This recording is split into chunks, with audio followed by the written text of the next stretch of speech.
Muy buenos días, bienvenidos. Un placer, como siempre, que nos acompañen en estas capacitaciones de los miércoles para acercar la información, los recursos y los servicios del INPI para proteger sus invenciones y creaciones. Y justo el día de hoy vamos a empezar con el tema de invenciones. Nos acompaña Héctor Iván Ramírez Barrita. Él es ingeniero en aeronáutica por el Instituto Politécnico Nacional. Cuenta con diversos reconocimientos, certificaciones y cursos especializados por parte de la Organización Mundial de la Propiedad Intelectual y de la Oficina Europea de Patentes, por mencionar algunas instituciones. Tiene más de 19 años de experiencia en la materia. Ha colaborado también con el Centro de Patentamiento del IPN y en proyectos especiales con la Fuerza Aérea Mexicana.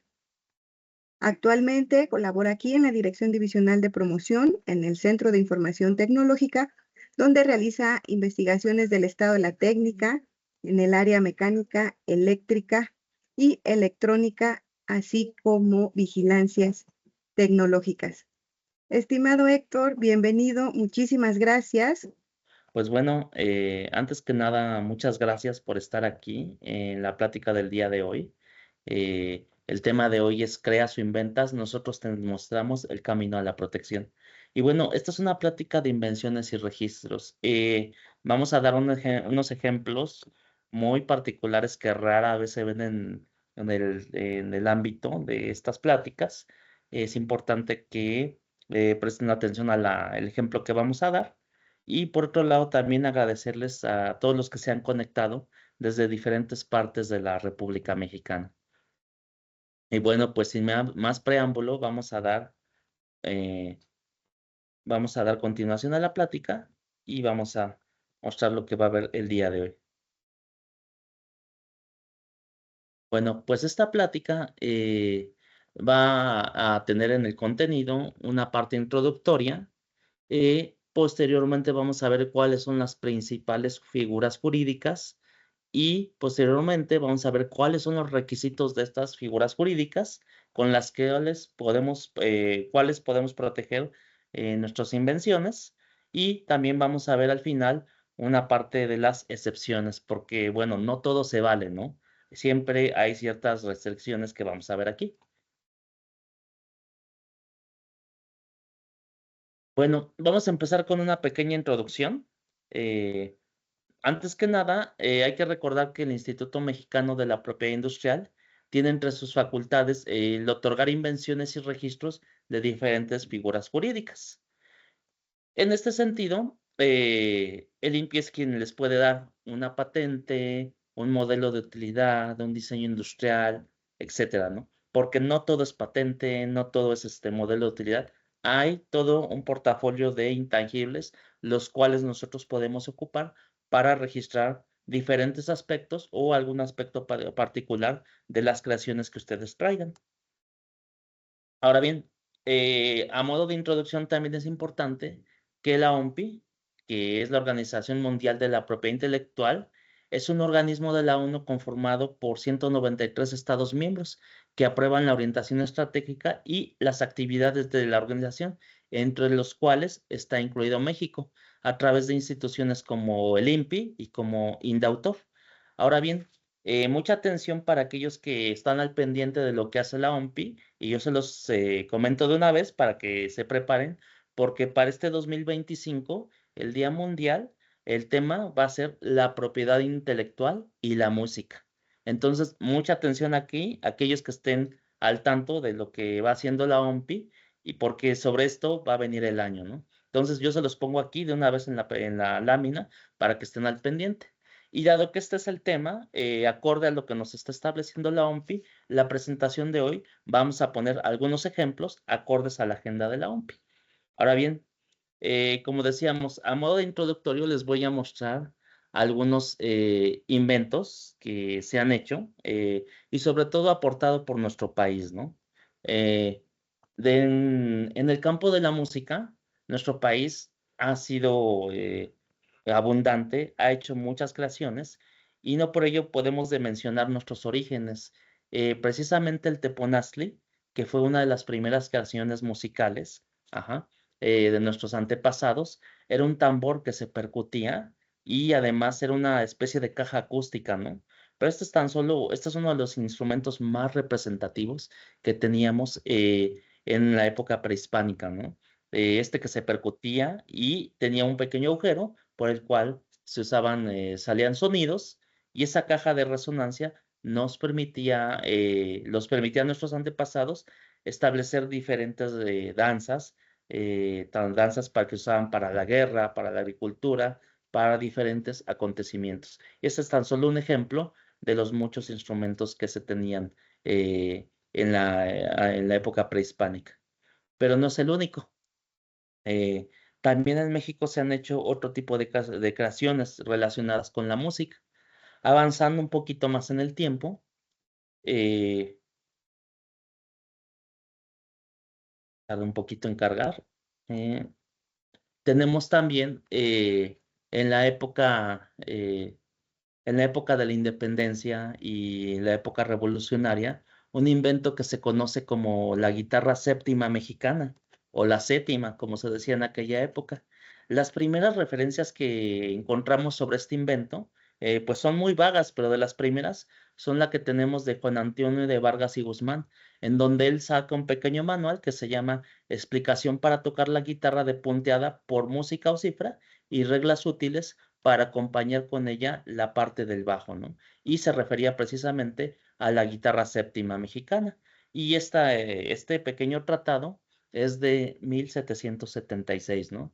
Para que podamos notar que posterior a en la época de independencia y la época revolucionaria, también había inventos musicales mexicanos como este, que eran una guitarra diferente, que tenía 7 cuerdas, y ustedes si se ponen, son un poquito curiosos, y se ponen a explorar el acervo histórico musical que tenemos, vamos a encontrar que muchos corridos de aquella época tienen una afinación y una entonación diferente gracias a este instrumento que se conoce como la guitarra séptima. Se las dejo de tarea. El resto del trabajo pues es parte de su formación. Avanzando un poquito más en el tiempo, vamos a encontrar la relación entre diferentes invenciones y nuestro país en el campo musical. En este sentido, hay una patente que hace Alan Lumain en 1931. Esta patente, que es la de Reino Unido, la 394-325, que se habla sobre mejoras relacionadas con la transmisión de sonido, la grabación de sonido y los sistemas de reproducción de sonido.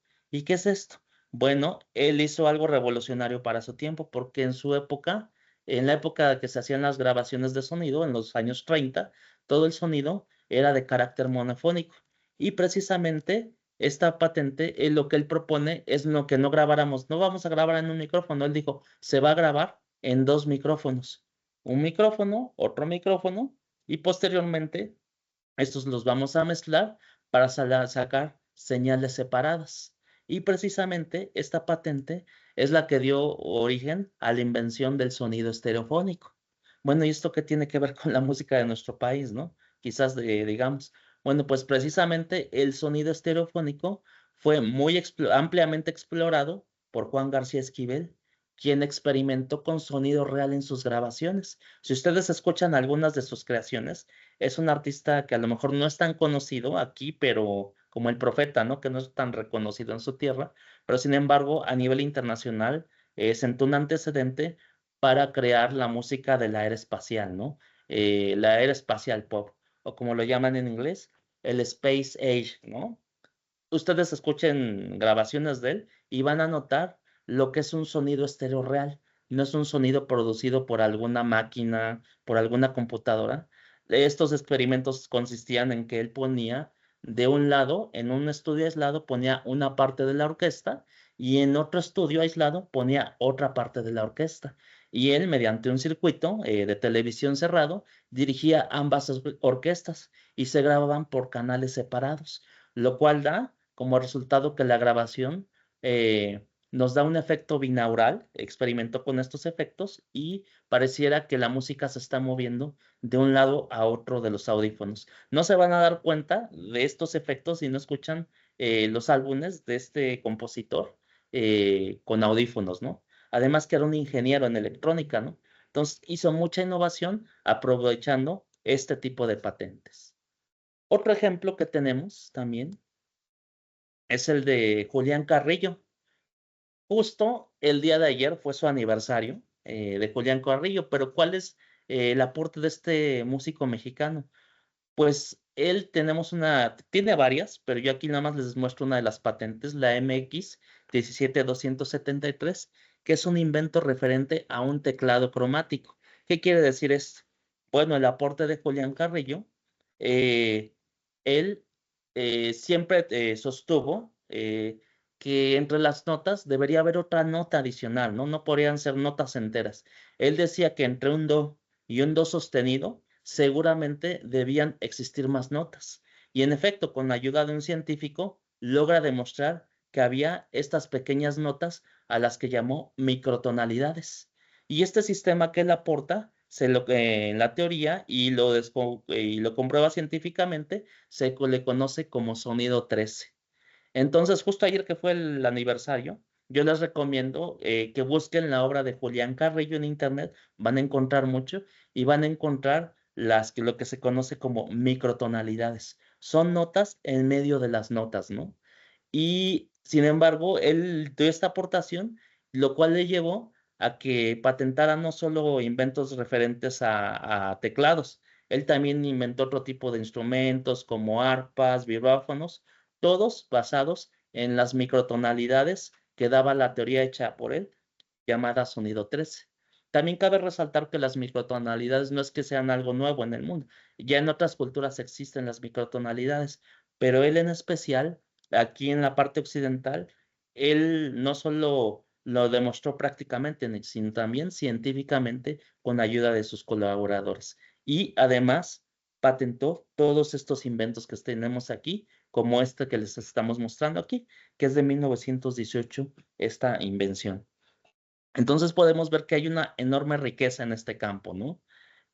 Solamente es cuestión que están ahí, hay que explorar, hay muchas cosas ahí porque que valen la pena que les echemos una ojeada.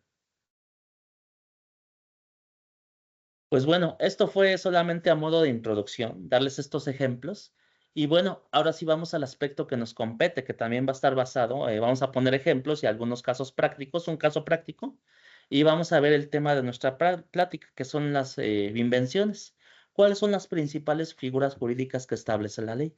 Bueno, la ley nos establece principalmente lo que son las invenciones y los registros. Dentro de estas figuras jurídicas vamos a tener las invenciones. ¿Qué son las invenciones? La ley establece que las invenciones son las patentes. Algo que se considera invención en nuestra ley son patentes. Y por otro lado tenemos los registros, que son modelos de utilidad y diseños industriales. En la ley anterior, en la ley de propiedad industrial, las invenciones se consideraban patentes, modelos y diseños industriales. En esta nueva ley, la Ley Federal de Protección a la Propiedad Industrial, ahora se dividen. Las invenciones son patentes nada más y los registros son modelos de utilidad y diseños industriales. Estas son las figuras en materia de inventos y registros que ustedes pueden acudir para proteger sus diferentes creaciones. Vamos a dar algunos ejemplos. Ahora bien, ¿cuáles son los requisitos de estas figuras jurídicas? Estas figuras jurídicas tienen ciertos requisitos que establece la ley. Para ello yo les voy a dar estos conceptos. Yo diría que esta es la lámina más importante de la presentación. Por favor, si le llamo la atención de ustedes para que presten atención a esta, porque de aquí se deriva prácticamente todo. Para que ustedes tengan una patente, vamos a referirnos a ella, debe de existir el concepto de novedad, actividad inventiva y aplicación industrial. Pero, ¿qué es cada uno de estos conceptos? La novedad nos dice el artículo 45 de la ley que es nuevo todo aquello que está fuera del estado de la técnica.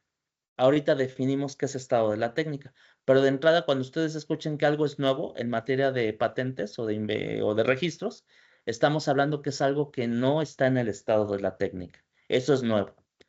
Por otro lado, actividad inventiva es el proceso creativo cuyos resultados no se van a deducir del estado de la técnica en forma obvia y evidente para un técnico en la materia.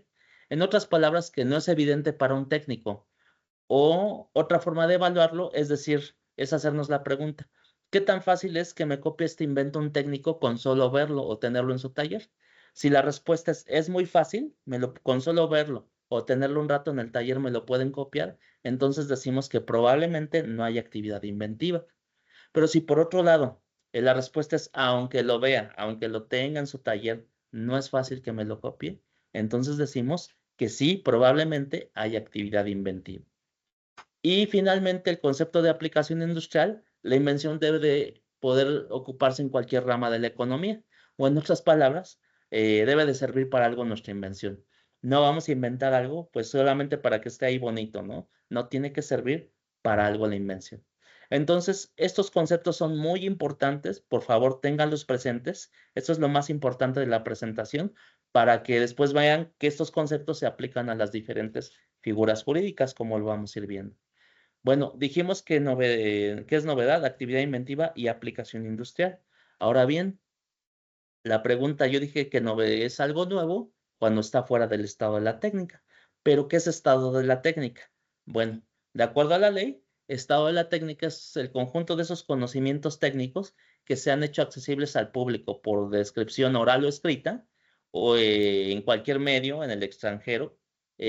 Todo eso es estado de la técnica. Es decir, este conjunto de conocimientos que se divulgan y se dan accesibles al público de forma oral o escrita, puede abarcar tesis, puede abarcar documentos de patentes, puede abarcar videos de internet que estén saliendo el día de hoy, puede abarcar videoconferencias que pudieran estar siendo grabadas y transmitidas. Todo ese conjunto es estado de la técnica. Entonces, como pueden ver, es un problema enorme que representa detectar el estado de la técnica. Créanme que no es tan sencillo detectar si algo es novedoso, ¿eh? Se los digo con experiencia que no es tan sencillo detectar cuando algo es nuevo.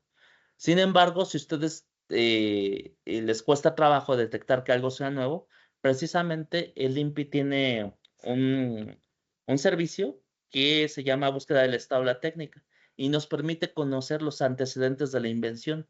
Y este servicio nos va a dar una idea si nuestro invento es nuevo o a lo mejor no es tan nuevo como creíamos, ¿no? Entonces, ese servicio se conoce como búsqueda del estado de la técnica.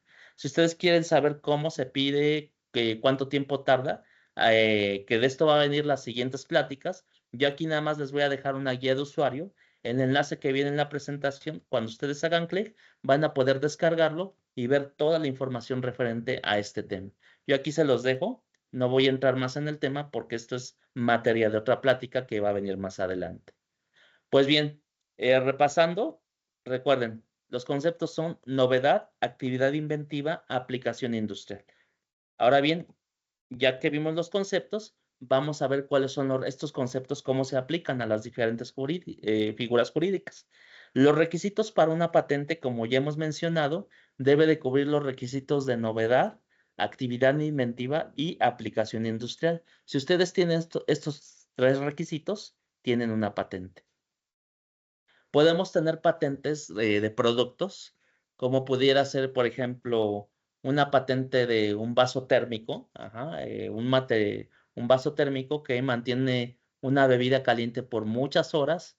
Podemos tener un producto que sea una fotocopiadora con todos los componentes que tienen ahí, eso es un producto.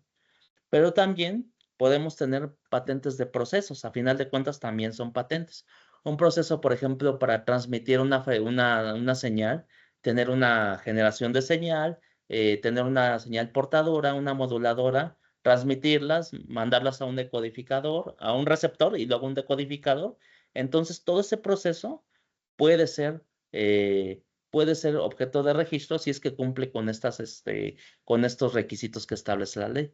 O un proceso, por ejemplo, para fabricar un jarabe para la tos, puedes también ser protegible, ¿no? Inclusive el jarabe para la tos como un producto, si es que cumplen la novedad, actividad inventiva y aplicación industrial. Entonces, hasta aquí estamos claros que hay patentes de productos y hay patentes de procesos, siempre y cuando cumplan estos tres requisitos que acabamos de mencionar. Por otro lado, además de las patentes, existe otra figura. Como yo les decía, no todo es patente, también existen otras figuras. Otra figura que se conoce en la ley son los modelos de utilidad.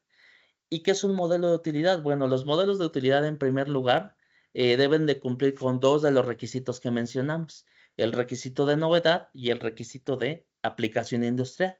Es decir, un modelo de utilidad no nos exige actividad inventiva, solamente tenemos que demostrar que es novedoso y que además tiene aplicación industrial. Y normalmente estos son objetos, utensilios, aparatos o herramientas que después de haberle hecho una mejora, producen una nueva función, ¿no? Algo, por ejemplo, por ponerles un ejemplo, por ejemplo, los ratones de computadora hace unas décadas atrás solo tenían 1, 2 o 3 botones, ¿no? Pero a lo mejor a alguien por ahí se le ocurrió de su inventiva ponerles una pequeña rueda para poder navegar por internet. Y esa rueda que es tan común hoy en día pudiera constituir un posible modelo de utilidad. Esa pequeña mejora que hicimos a este ratón, ¿no? Pero en fin, hay muchos de este tipo de invenciones, pero siempre van a estar aplicados a objetos, utensilios, aparatos o herramientas, a cuestiones tangibles. No vamos a tener modelos de utilidad por sistemas, porque realmente eso es otra cuestión más compleja. No, siempre aquí la ley es clara y dice que son este tipo de objetos tangibles. Ajá. Y bueno, estas pequeñas mejoras llegan a incorporarse y también son protegibles siempre y cuando se pueda ver que hay novedad y hay aplicación industrial. Y además que esta es una figura muy exitosa en nuestro país, cabe mencionar. Pues bien, habiendo visto un poquito lo que son los requisitos, las figuras que hay, aún nos falta ver diseños industriales, vamos a ir con un pequeño ejemplo ilustrativo, atendiendo a lo que estamos viendo de la agenda de la OMPI. Les voy a dar un ejemplo, un caso, en donde vamos a ver desde cómo se mejora la tecnología, qué tecnología se innova, y no solo eso, vamos a ver hasta la caducidad de esta tecnología, ¿no? Vamos a hablar un poquito, este caso, vamos a hablar sobre la síntesis musical. Ajá. Y para ello vamos a empezar diciendo que anteriormente, en los años 60, existía una cosa que se conoce como la síntesis análoga.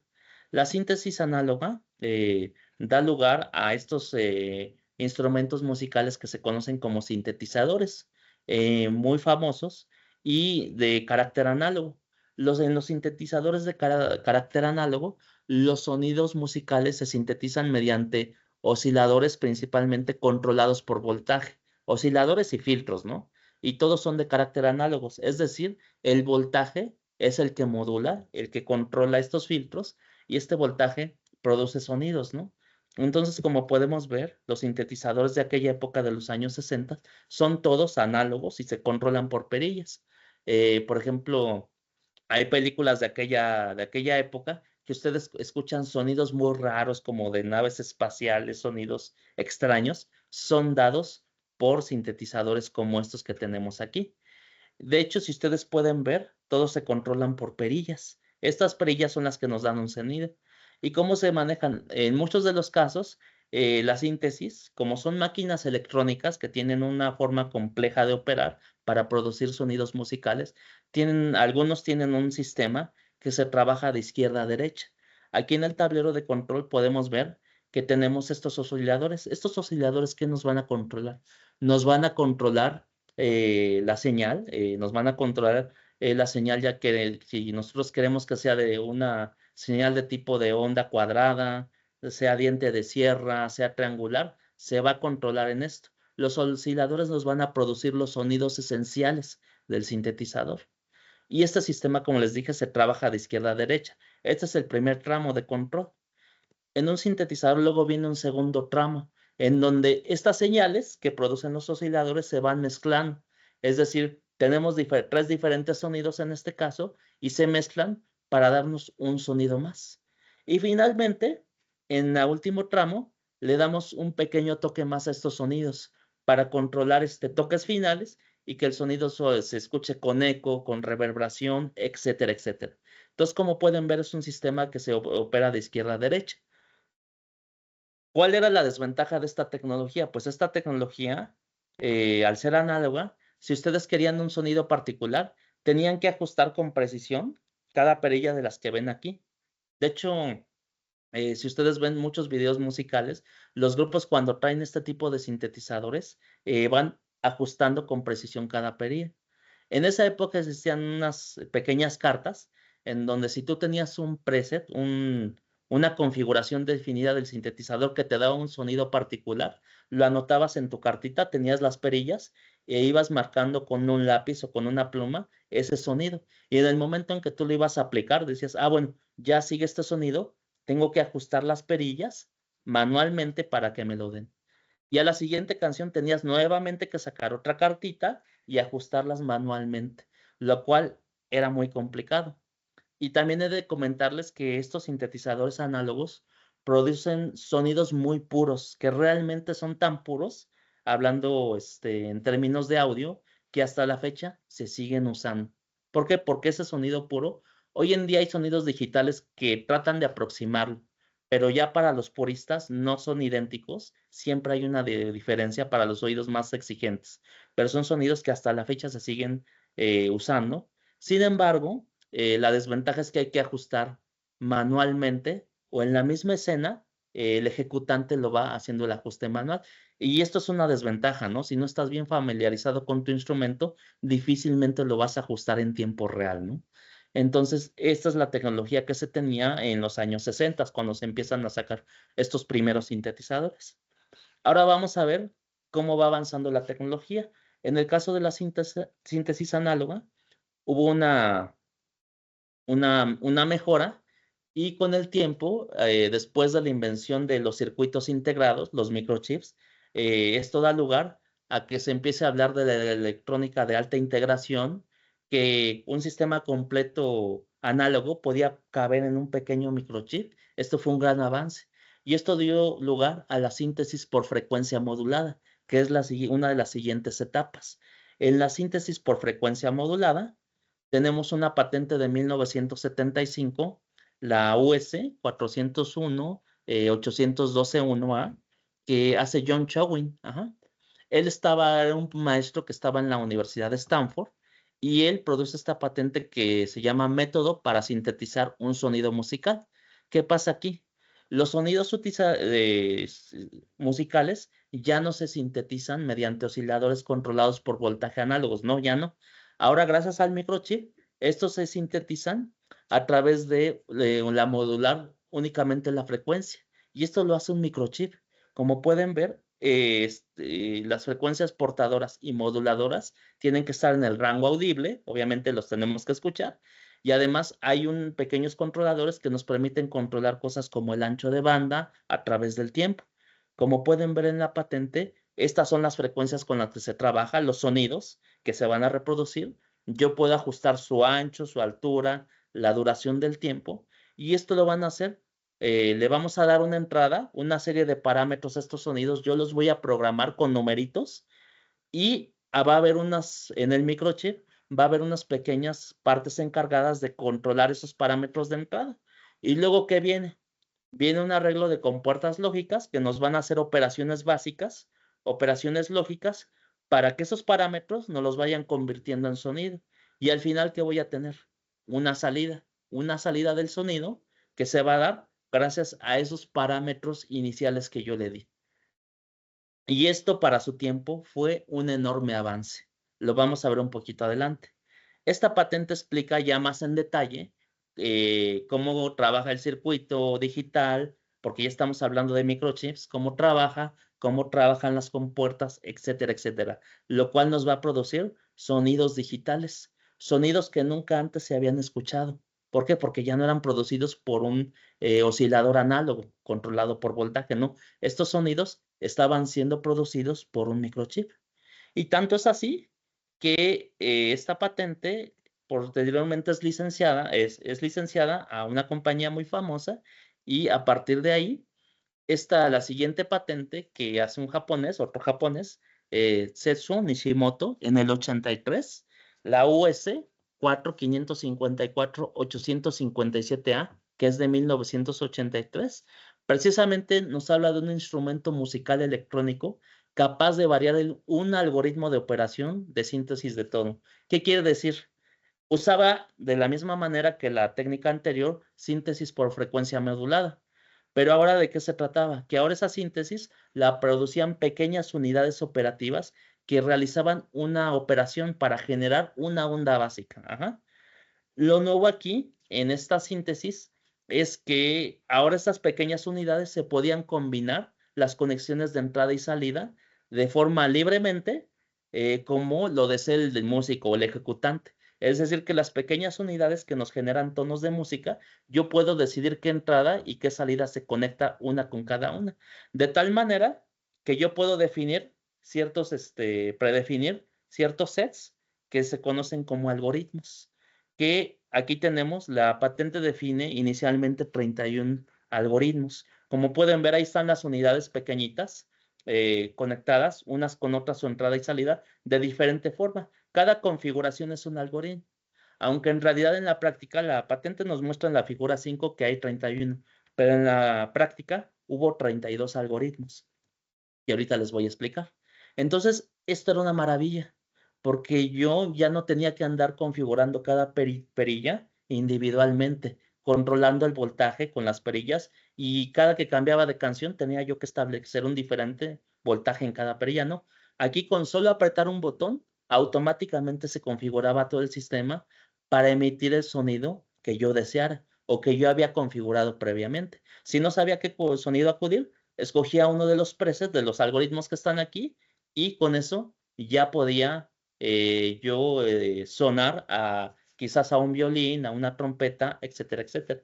De hecho, para que se lo sepan, estos algoritmos que ustedes ven aquí, si ustedes les preguntan a algún tecladista que conozca, los va a reconocer inmediatamente esta figura. Estos algoritmos que están aquí son los que hicieron una buena parte de los timbres de música desde los 80s hasta lo que ustedes hoy en día están escuchando actualmente. Nacieron de aquí, de esta patente, ¿no? Y de la otra. Como yo les decía, además el instrumento menciona que tiene una pantalla. Y en efecto, si ustedes ven ahí, hay una pantalla donde yo puedo ver cómo conecto cada uno de los algoritmos. Y si yo quiero escoger uno de los que trae por default la máquina, si ustedes son observadores, observarán que en la imagen dice algoritmo número 9. Y en efecto, si se fijan en la figura, el algoritmo que está conectado ahí es el número 9. Las conexiones están tal cual se muestra en la tablita de algoritmos. Como les decía, configurar un instrumento con un solo botón fue un gran avance a la técnica anterior, que era análogo. Y esto nos traía como resultados sonidos mucho más cristalinos. Entonces, resumiendo un poquito, la síntesis por frecuencia modulada se da a partir de la primera patente, que es la US 4018-121, que nos da en sí lo que es la síntesis por frecuencia modulada, y posteriormente, una patente posterior, la US 4554-857, usa esas mismas síntesis, pero ahora para combinarla en diferentes unidades, ¿no? Combinables, que se conocen como algoritmos, y yo producir de inmediato estos sonidos, lo cual dio lugar a una serie de sintetizadores que solamente una compañía tenía y saca toda una familia. Estos que son muy famosos, estos dos modelos, justo les voy a hablar un poquito para la parte que viene. El famoso Yamaha DX1, que es el que tenemos en la parte de arriba. Justo yo el día de ayer estaba viendo cuánto costaba uno de estos sintetizadores. Hoy en día, el que tenemos allí arriba, si ustedes lo buscan en internet, anda rondando un precio de 1.700.000 pesos, porque es una unidad que se sacó en los 80 y era totalmente configurable.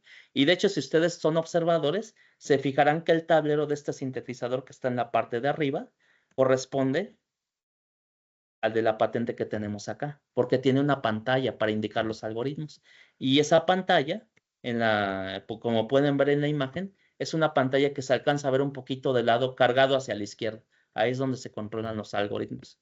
Y posteriormente, también la misma compañía saca el DX1, que era un sintetizador mucho más accesible para la mayoría de los músicos, y de hecho este estuvo muy presente en la industria. Y la mayoría de los sonidos de esa época y de hoy en día se basan en los algoritmos que traen estas dos patentes. Y ustedes busquen por ahí, van a encontrar mucho material por internet. Yo se los dejo de tarea para que vean que todo procede de estas dos patentes, ¿no? Ahora bien, Con el tiempo, ¿qué pasa? Pues estas patentes ya tienen muchos años, ¿no? Son del 83, del 70 y tantos. Entonces pasa el tiempo y como toda patente, viene una caducidad. Son tecnologías ya antiguas hoy en día. Entonces aquí viene la siguiente parte. Las patentes caducan también, tienen un tiempo y después pasan a dominio público para que la sociedad se beneficie de estas patentes. En este caso, yo les mostraba el ejemplo del DX1, que en su época y hoy en día es inaccesible, ¿no? Para cualquiera de nosotros hacernos justo uno de estos, ¿no? Sin embargo, justo cuando yo estaba haciendo esta presentación, la semana pasada me entero que, puesto que las patentes ya están caducas, precisamente otra compañía ya hizo una reedición y un lanzamiento de este mismo sintetizador, pero obviamente no va a estar al precio que yo les comenté, va a estar a un precio mucho más accesible. Entonces, aquí es donde vemos desde el nacimiento de la tecnología, su mejora, hasta su caducidad. Entonces, por ello es muy importante el saber que esto pasa en todos los campos, no solamente en el campo de los medicamentos que son genéricos, pasa en todos los campos. Aquí yo les quise traer a colación un ejemplo de una patente, de patentes actuales, ¿no? Y lo que está pasando actualmente en este mundo. Pues bien, ya vimos ahorita las figuras que son las patentes y los modelos de utilidad. Ahora bien, vamos a tocar un poquito lo que son los diseños industriales. Dentro de los diseños industriales, pues este es otro tipo de figura que cubre lo que son la estética, el ornato de un objeto. ¿Y qué es lo que pide la ley? La ley para los diseños industriales siempre nos pide nuevamente que tengan novedad y que tengan aplicación industrial. Y tenemos de dos tipos. Tenemos dibujos industriales que son bidimensionales en dos dimensiones, como pueden ser estampados que pueden ir en una camisa, en una colcha, etcétera, etcétera, o en un papel para forrar libros. Y también tenemos los modelos industriales, que son de carácter tridimensional. Un modelo industrial pueden ser unas gafas, puede ser puede ser un modelo industrial de un vaso para tomar café, etcétera, etcétera, van a ser de carácter tridimensional. Es este mismo concepto, pero aplicado a las tres dimensiones. En general se llaman diseños industriales. Y hay que recordar aquí que aquí lo que protegen estos son la estética de un objeto, la forma estética, ya sea en dos dimensiones o sea en tres dimensiones. No importa, solamente es la parte estética, no incluye aspectos técnicos. Y por ello, una cosa que sí es importante, una de las mayores confusiones que suelen suceder es que mucha gente confunde los modelos de utilidad con con los modelos industriales. Esta confusión se presenta muy frecuente, aquí yo se las recalco. No hay que confundir los modelos industriales que estamos viendo en esta lámina con los modelos de utilidad. Los modelos industriales, recuerden que son diseños industriales y son en tres dimensiones. Por otro lado, los modelos de utilidad son tecnología. Ajá. No tienen nada que ver con la parte estética. Siempre va a ser tecnología. Ajá. Esta es la mayor confusión. Por favor, ténganlo en cuenta para que cuando vengan a la oficina me digan, oye, es que yo quiero proteger un modelo de utilidad y cuando nos muestran lo que es, resulta que es un diseño industrial, ¿no? No hay que tener esta confusión. Como yo les decía, los diseños industriales nos piden novedad y aplicación industrial. Ahora en la nueva ley, la novedad ya está definida en el caso de los diseños industriales. En la ley anterior no existía esto, pero ahora sí ya está puntualmente establecido que de un diseño industrial se va a considerar nuevo cuando sea de creación independiente y difiera en grado significativo. Es decir, que para un diseño industrial, si yo tengo que hay creación independiente y hay grado significativo, hay novedad, de acuerdo al artículo 67. ¿Qué quiere decir cada uno? Creación independiente es que el diseño, no hay otro diseño igual al mío antes de que yo presente la solicitud. Y grado significativo es la impresión en general, la impresión a primera vista que me produce al yo ver el diseño comparado con otros de su mismo tipo, ¿no? Es decir, a lo mejor yo he visto plumas, ¿no? Pero esta que me están mostrando, esta pluma para escribir, difiere mucho a lo que yo he visto anteriormente, ¿no? Siendo yo técnico en plumas, ¿no? Entonces, esto es grado significativo. Quiere decir que un diseño no va a ser tan parecido a otro que ya existía. Realmente va a haber un grado significativo que me va a permitir ver una diferencia entre lo que ya había y lo que yo estoy presentando. Pues bien, estos son los diseños. Y por ponerles un ejemplo nuevamente enfocado en la música, les voy a mostrar esto que es un teclado portátil que se puede portar como una guitarra, como si fuera una guitarra, pero este es portátil, ¿no? Ahí como pueden ver es un diseño muy exótico, en efecto, sí tiene cierta novedad en su época y además difiere en grado significativo de los otros que yo conocía, ¿no? Y bueno, vale la pena mostrarles este ejemplo de esta invención, porque esta invención la hizo nada más y nada menos que el fallecido cantante Prince. Él registró este diseño industrial y aquí está, ¿no? Tal cual, bajo el registro USD 349-127.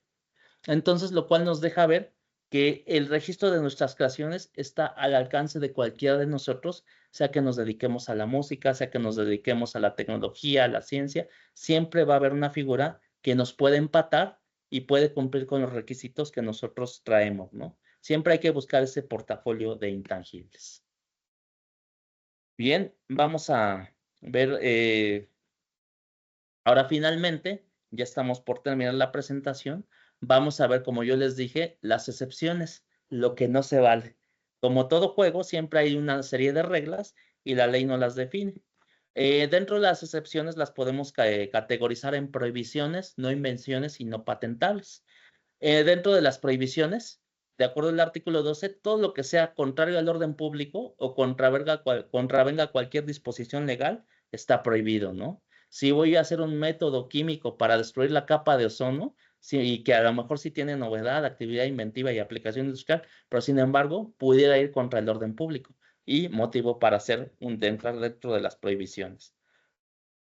Las no invenciones, lo que nos establece la ley, no se va a considerar invención cosas como teorías científicas, sus principios, métodos matemáticos, obras literarias, artísticas, para eso está Indautor, esquemas, planes, métodos para ejercicio de actividades intelectuales, métodos de negocio, etcétera, etcétera. Programas de cómputo, programas de software como tal se protegen en Indautor. Formas de presentar la información, material biológico y genético tal cual se encuentra en la naturaleza tampoco. Y por otro lado, la yuxtaposición de invenciones conocidas, es decir, si yo tengo un vaso y con un Yurex le pego un teléfono, no, pues eso no es una invención, eso es una yuxtaposición de invenciones, ¿no? Diferente a que yo tuviera ese mismo vaso, pero tuviera un pequeño dispositivo, una herramienta, algo que me permitiera tener el teléfono ahí mientras yo tomo mi café. Ah, bueno, ahí sí podríamos hablar de una posible invención.